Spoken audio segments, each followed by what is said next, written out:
Okay, 18A plus 18B equals line 21. That's taxes paid. Okay, so we're going to compare line 21 and line 17. Okay? If line 17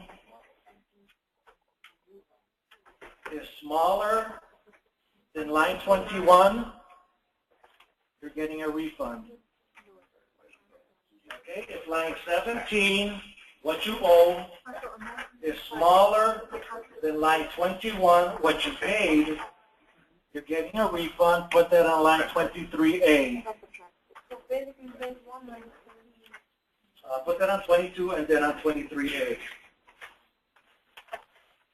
So if line 17 is smaller than line 21, you're getting money back.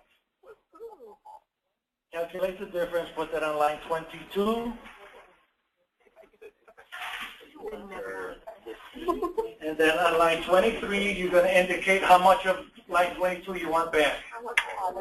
All of it? You sure? Why not? You want Okay, any questions on that so far? Okay.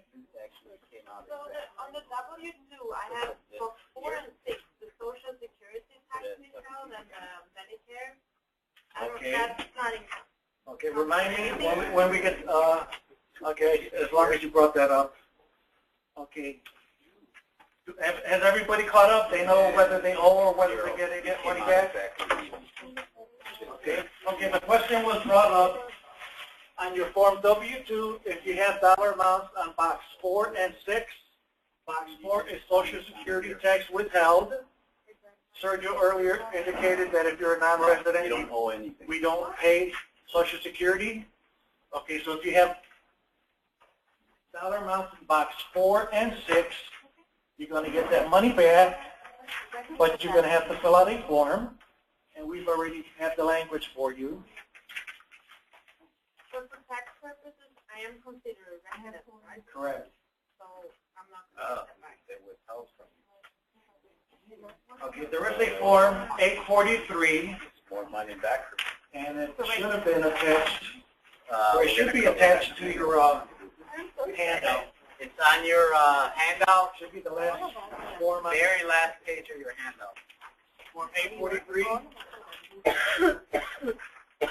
So if they withheld Social Security and Medicare, you get that money back in addition to your refund if you're getting a refund. So you can fill out the Form 843. Even if I'm a resident. If you're a resident, then no. Because I'm considered a resident, You've right? been here 5 years? No, How long you been here? a year and 1 month. Okay. Why are you a resident? Oh, because for tax purposes. For tax purposes, I'm considered a resident. No, over 180 days, or did Wow, I have that? that's completely wrong? If you filed the exempt form, the 8843, then no. But if you didn't file it, But I am filing it. if you're filing it, then you're considered a non-resident. Why? That was a good point because when I first started hearing about the substantial presence test, you hear about the 183 days, and you say, well, I've been here 183 days, but like Sergio said, the substantial presence test, you have the Form 8843, which stops the clock on the 183 days. So if you filled out the Form 8843, you have not started counting on the 183 days.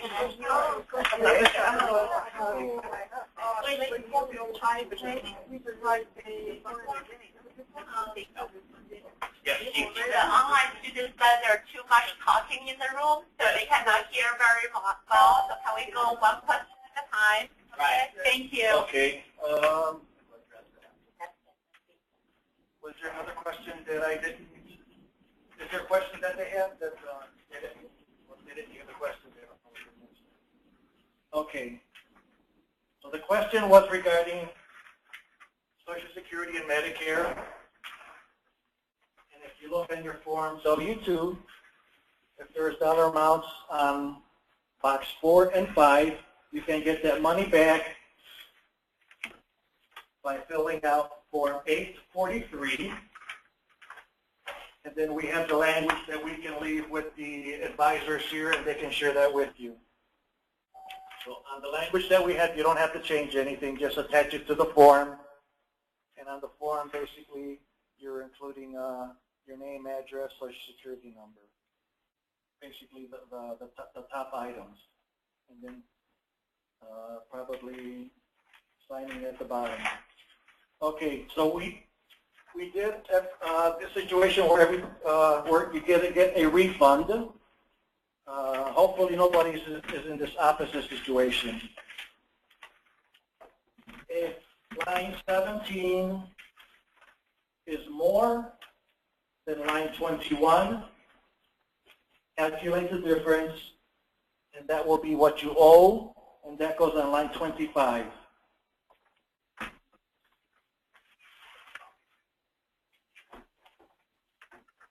Any questions?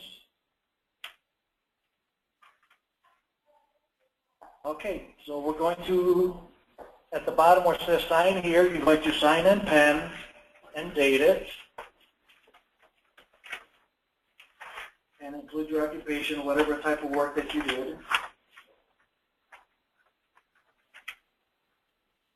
And then let me just go back to line 23.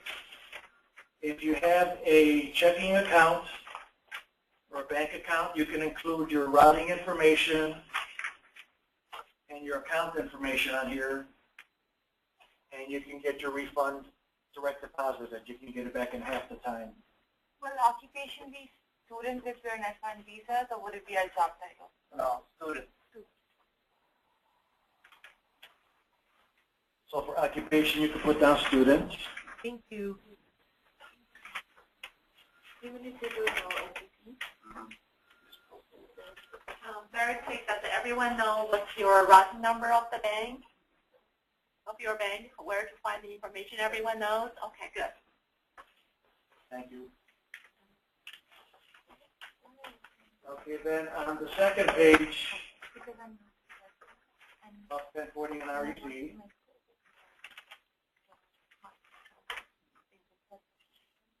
okay, does this look familiar to anybody? Looks like the Form 8843. Okay, so A, what country are you a citizen of?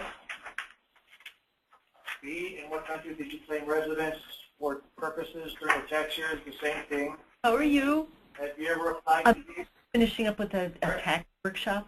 I'm doing it virtually. I can't do anything right now. Are you going to be out there for a while? Yeah, of course. Okay.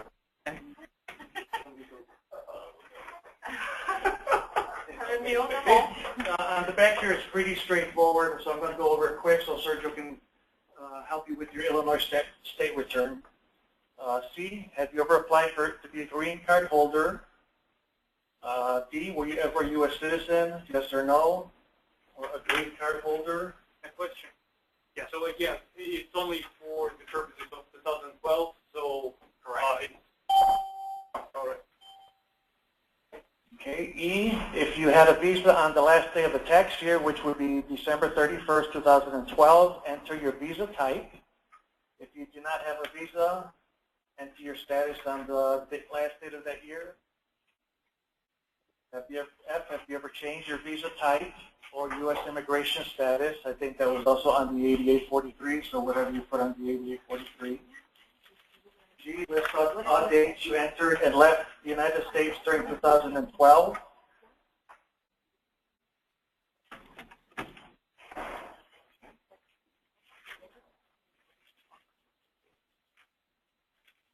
Is there anything under G, Charles?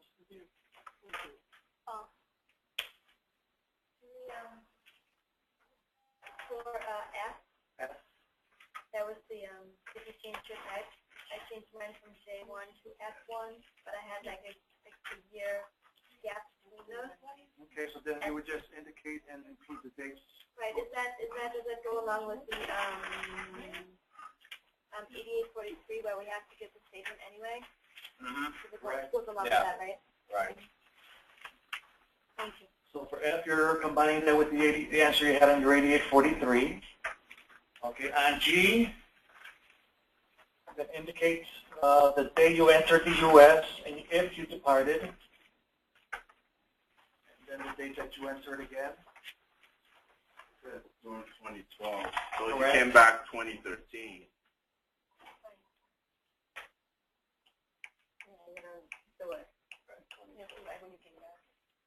I guess I would put it in there just for information. Right?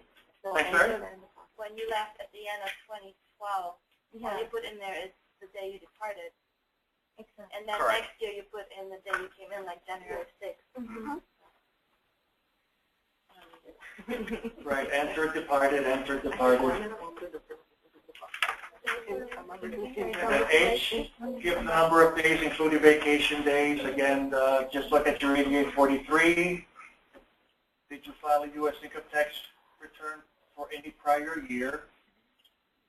Indicated also if you filed last year, put 2011 on there. Form 1040 NREZ 2011. Can we scroll down a little bit? Thank you, Charles. Okay, so on J1, that's where you're going to enter your treaty benefit, the country that you're from, and then the treaty, tax treaty article that's on the same page with the benefits. I think that's the third column on the right.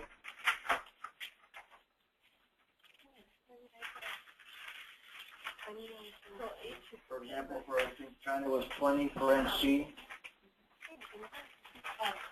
So look at the table. It's table 4, and all the way to the far right is the treaty article number. So you would indicate the country, the treaty article number, the number of months claimed in prior tax years. So you would calculate that from your 8843, and it's asking for the number of months. So for each year, it would be 12 months for each year. And then D, the amount of exempt income in current tax year. That's the dollar amount for your treaty benefit. For D, amount of exempt income in current tax year. That's the dollar amount from your treaty, tax treaty benefit. If you do not have a treaty, just enter 0.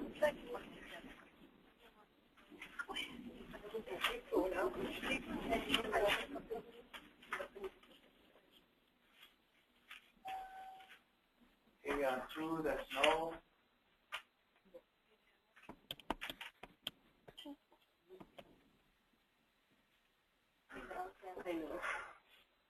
Okay, any questions? Yes. So I know on page 4, India doesn't have a treaty. In the previous forms, we've been writing some 21, 2 as the treaty articles. We still write that. Because I've had people, India? yeah, because last time IRS asked me where I got the amount 5950 from. Okay. So they were like, where did you get this from? Yeah, So, you don't The like standard deduction. that yeah, you and I had use to every send them year. a letter at that time telling them it's a standard deduction because they were confused as to where I got the amount from. Who asked you that? Yeah, I got a letter from them. So my question is, You were dealing with an idiot. do we write India over here or will this be blank for India? No, that's what even they requested me to do. Because blank. this, because this has a treaty right here. Like this has it. That's what they Right. requested. Okay. So then do I just write this? Because that's what Yeah, got confused. I'll go ahead and do So that. that's okay. Like a treaty. Thank you for bringing that And up. then what do we do for C? What are number of months claimed in prior tax years? How do I get that answer? Okay. So you would look at the 8843, Okay. and for each of those years, you would, if it's a full year, you would count 12 months. Right. So you're counting the months for each of those years. Starting from which year? So what do you guys do with that? What do you do? Well, like Hector was saying, you count the months for prior years. Any of the prior years, however And talking about 2009, second question. whatever you have on the 8843. I was there for So on the 3 years. 88 for, But that is basically, doesn't We include have already 8043 is the